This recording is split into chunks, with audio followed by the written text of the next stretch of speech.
Students, welcome to your channel Photons academy. Last lecture में हमने देखा था electric field on equatorial position due to a dipole, है ना। तो यानी कि निरक्षीय स्थिति पर द्विध्रुव के कारण वैद्युत क्षेत्र की तीव्रता। तो इसके लिए हमने एक्सप्रेशन निकाला था। आज का हमारा टॉपिक है torque on a electric dipole placed in an uniform electric field, यानी कि एक समान वैद्युत क्षेत्र में रखे द्विध्रुव पर बल आघूर्ण। तो लेट्स गेट स्टार्टेड। तो ये हमने सपोज किया कि कोई एक समान वैद्युत क्षेत्र है, यानी कि यूनिफॉर्म इलेक्ट्रिक फील्ड है, जिसमें हमारा एक डाइपोल रखा है। This is dipole. इसके एक और रखा है हमारा प्लस क्यू चार्ज और एक तरफ रखा है माइनस क्यू चार्ज, क्योंकि डाइपोल क्या है, एक सिस्टम है, एक पेयर है चार्जेस का, जहाँ पर दो इक्वल बट अपोजिट अमाउंट के चार्जेस एक दूसरे से स्मॉल डिस्टेंस पर रखे होते हैं। तो हमने सपोज किया कि प्लस क्यू चार्ज यहाँ पे रखा है, माइनस क्यू चार्ज यहाँ पे रखा है, और ये इसके बीच का सेंटर हमने सपोज किया, ये कोई ओ हो गया, इसके बीच का सेंटर ओ, और इनके बीच की जो डिस्टेंस है वो हम जानते हैं, सपोज करके लेके चल रहे हैं, वो है 2L। ओके, तो इसके बीच की डिस्टेंस है 2L, राइट। तो इसका जो डाइपोल मोमेंट होगा वो क्या होगा, यानी द्विध्रुव आघूर्ण। तो P इक्वल टू होता है Q इंटू 2L। तो ये बात हम जानते हैं बखूबी, क्योंकि हम इसको पहले भी दो बार दोनों लेक्चर में देख चुके हैं कि P इक्वल टू होता है Q इंटू 2L, और इसको बोलते हैं डाइपोल मोमेंट। ये है डाइपोल मोमेंट, राइट। हमें क्या निकालना है, हम निकालना चाह रहे हैं टॉर्क, ठीक है। हम निकालना क्या चाह रहे हैं, टॉर्क। तो टॉर्क का फॉर्मूला क्या रहेगा, टॉर्क निकालने का फॉर्मूला रहेगा टाउ इक्वल टू, हमें पता है टाउ इक्वल टू होता है R क्रॉस F, ये होता है टाउ, है ना। तो टॉर्क इक्वल टू होता है परपेंडिकुलर डिस्टेंस का क्रॉस प्रोडक्ट फोर्स के साथ। तो प्लस क्यू चार्ज पे फोर्स किस तरफ लगती है, हमें पता है, ये अगर इलेक्ट्रिक फील्ड की डायरेक्शन इस तरफ है, इलेक्ट्रिक फील्ड की डायरेक्शन इस तरफ है, तो प्लस क्यू चार्ज पे जो फोर्स लगती है, जो इलेक्ट्रिक फील्ड होता है यहाँ पे फोर्स लगती है, वो फील्ड से बाहर जाने की कोशिश करता है। तो इस पर जो फोर्स लगेगी वो इस तरफ लगेगी। तो ये है इस पर लगने वाली फोर्स F, जिसका मैग्नीट्यूड क्या होगा, QE, ठीक है। तो इस पर एक फोर्स लग रही है F इस डायरेक्शन में। माइनस क्यू चार्ज है, फील्ड में अंदर की तरफ मूव करता है माइनस क्यू चार्ज, यानी अट्रैक्शन होगा, तो फील्ड में अंदर की ओर जाएगा भागा हुआ।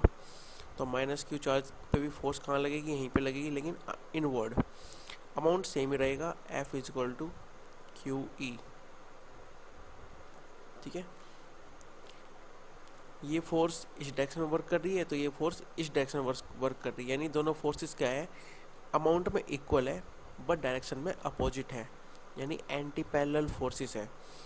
तो जब किसी सिस्टम पे इस तरह फोर्स लगती है, यानी इस तरह फोर्सेस का एक कपल काम करता है, कपल ऑफ फोर्सेस काम करता है, यानी कि बलों का युग्म काम करता है, बलों का जोड़ा अगर काम करता है इस तरीके से कि उनका मैग्नीट्यूड तो सेम हो लेकिन उनकी डायरेक्शन अपोजिट हो, तो ये डाइपोल क्या करेगा, फील्ड में रोटेट करेगा, क्योंकि इस पर फोर्स इस तरफ लग रही है। तो ये वाला पार्ट जो है इसका इस तरफ मूव करेगा और ये वाला पार्ट इस तरफ मूव करेगा। इस तरह ये जो है अपनी एक्सिस के अराउंड रोटेशन करना स्टार्ट कर देगा। तो इस वजह से डाइपोल जो है वो इलेक्ट्रिक फील्ड में क्या करेगा, रोटेशन करना स्टार्ट कर देगा, रोटेट करना स्टार्ट कर देगा, ठीक, घूमना स्टार्ट कर देगा। तो वही हम निकालना चाह रहे हैं कि इसका टॉर्क क्या होगा जब ये घूमेगा, ठीक है। तो उसके लिए हमें क्या चाहिए, परपेंडिकुलर डिस्टेंस। तो परपेंडिकुलर डिस्टेंस क्या है, यहाँ पे ये फोर्स लग रही है इस तरफ, तो इसकी लाइन को हम जब पीछे ड्रॉ करेंगे तो ये फोर्स की डायरेक्शन ये रही, ये फोर्स और ये डिस्टेंस। तो ये जो यहाँ से लेंथ है ये परपेंडिकुलर, ये है R परपेंडिकुलर, ठीक है। मैंने एक लेक्चर में बताया हुआ है टॉर्क के बारे में, तो वो देख लेना, उसमें बिल्कुल अच्छे से एक्सप्लेन किया हुआ है कि कैसे हम ये डिस्टेंस ले रहे हैं, ठीक है। तो यहाँ पे मैं डायरेक्ट कर रहा हूँ, तो ये जो डिस्टेंस है ये परपेंडिकुलर डिस्टेंस है, तो हमको यहाँ पे ये वाली डिस्टेंस चाहिएगी। हमने सपोज करा कि जो डाइपोल है वो थीटा एंगल बना के रखा हुआ है फील्ड में, फील्ड के साथ ये रखा है थीटा एंगल पे। तो जितना एंगल ये है उतना एंगल ये भी होगा, उतना एंगल ये भी होगा, तो हर एंगल क्या है, थीटा ही है। ठीक है, तो इस ट्रायंगल के अंदर आते हैं, इसको नाम देते हैं कुछ ए बी एंड सी। इसको हमने कहा कि कोई पॉइंट है सी। तो ट्रायंगल ए बी सी में, in triangle A B C perpendicular distance क्या है हमारी, बी सी है ना। तो हमें, हमारे पास क्या है, हाइपोटेनियस है और हमें परपेंडिकुलर निकालना है, यानी कि हमारे पास कर्ण है, हमें लंब निकालना है। तो क्या लगाएंगे हम, sine theta. Sine theta equal to होता है परपेंडिकुलर अपॉन हाइपोटेनियस। हाइपोटेनियस कितना है, ए बी। तो बी सी की वैल्यू क्या होगी, आर परपेंडिकुलर, और ए बी की वैल्यू क्या होगी, 2l। तो यहाँ से हमारे पास आर परपेंडिकुलर की वैल्यू आ गई 2l साइन थीटा। तो आर की वैल्यू हमारे पास आ गई।